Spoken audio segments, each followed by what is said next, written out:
A mere 5 seats, 31,718 votes is what determines the majority. Their victory in the other branches were also tight, 50-50 on the Senate side. Usually when one party has a tiny majority, they recognize that governing requires compromise. Not this majority. Less than 2 months into controlling the House, despite promising to solve problems and restore democracy, Democrats have proven that their primary goal is not governing, but grievance. The politics of censorship, not common ground. In January, they eliminated the motion to recommit, the last chance for the minority to improve legislation, without a single Republican vote. It will go down in history as the first time in the history of this body that a majority did that. Deny the minority, the millions of constituents, their voice. Already millions have lost their voice in Congress due to the brazen partisanship. What Democrats are doing this week is even worse. Today they'll hold a subcommittee hearing that will focus on broadcasters and cable news. Devotion to journalistic integrity. This explanation should concern every American. It has never been Congress's role to define and enforce journalistic standards. The First Amendment prohibits the government from controlling what the press says. But Democrats are trying to give themselves the power to dictate what you can read and watch in your own home. And their assault on free speech goes beyond today's disgraceful hearing.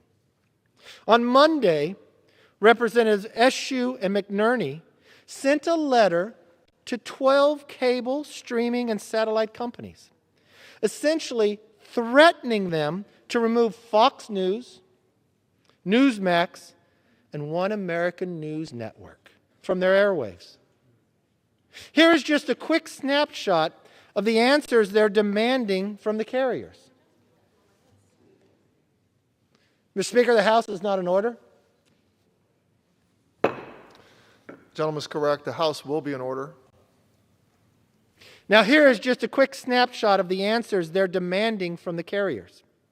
What moral or ethical principles do you apply in deciding which channels to carry or when to take adverse actions against a channel? What steps did you take to monitor, respond to, or reduce the spread of disinformation, including encouragement or incitement of violence by channels your company disseminates to millions of Americans? Then the other question, coming from Congress in a majority of a committee, are you planning to continue to carry Fox News, Newsmax, One American News Network, both now and beyond any contract renewal date? If so, why? Now, I'm not an attorney, but some people have asked me, does that reach an ethical complaint against these members by using undue influence? I don't know. I guess the Ethics Committee would have to decide that. These are members of Congress who are using their official position to coerce and control the information Americans can watch and access in their own homes. They're demanding more censorship, more deplatforming, and more control of what Americans can watch. In their letter, Congresswoman Eshoo and McNerney suggest that censorship is necessary because conservative views are not only different, but they are dangerous. This is not only false, it is the same script used in countries like China to silence speech they disagree with. Democrats would bring those same socialist standards to America.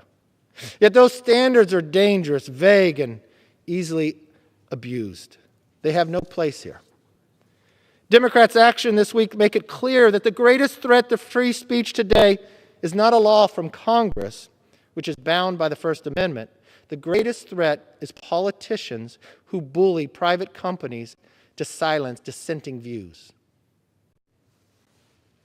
The sad part is, this isn't the only Democrats who have done this. They sent a letter to a company of Amazon that was created to sell books, to tell them not to sell books. Lastly, beyond these serious threats to free speech, the irony of Democrats' action this week should not be lost on us. For the last 4 years, we were told that the greatest danger to free speech was President Trump. To underscore this accusation, the liberal Legacy newspaper in Washington adopted its first official slogan, "Democracy dies in darkness."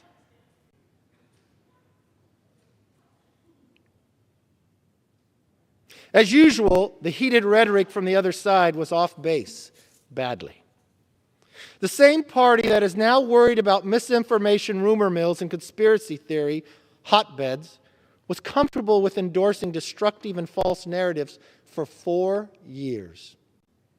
Back in August, Congresswoman Eshoo herself basically alleged that the Trump administration was intentionally attacking the U.S. Postal Service. She called it election theft and a campaign of sabotage. How about Congressman Adam Schiff? For years, he said he had more than circumstantial evidence of Russian collusion. We all found that to be false. Nevertheless, networks like MSNBC continue to perpetuate the baseless accusation.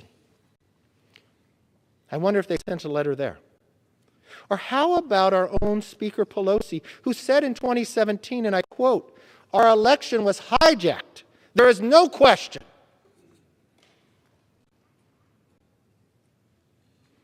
Mr. Speaker, the American people are capable of making decisions about how best to live their lives. They deserve to decide how to take care of their families or open their businesses during a pandemic.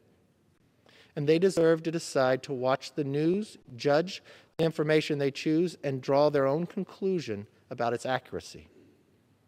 They need us to trust them, not to try to control them. If Democrats accepted robust debate, they would find that more people would trust Washington. Mr. Speaker, this is a body that is using its power to try to determine what books could be printed, what shows could be seen, and what can be said. Mr. Speaker, we've debated on this floor the things that happen in China. And in China, if you try to buy an airline ticket, you could have the money, but they have an app there. And they say, first we have to check. They had people in their own press said, "I'm sorry, you can't take the plane." Why? Well, you have said something that government doesn't like. You should apologize. The reporter apologized, but the government thought it wasn't sincere enough. To me, it's something I would fight because I believe in free speech. I thought that was far-fetched in a faraway land. I never thought it would be written on paper in the U.S. Congress, and the power of powerful members of a committee that oversees jurisdiction would threaten people of why they carry a network and will they carry that network in the future, and if so, why. I never thought I'd see members of Congress to use their power to threaten others to go against the First Amendment. Mr. Speaker, we will not stand for it, nor will the American public. This is not a partisan issue. This is a constitutional issue. With that, I yield back.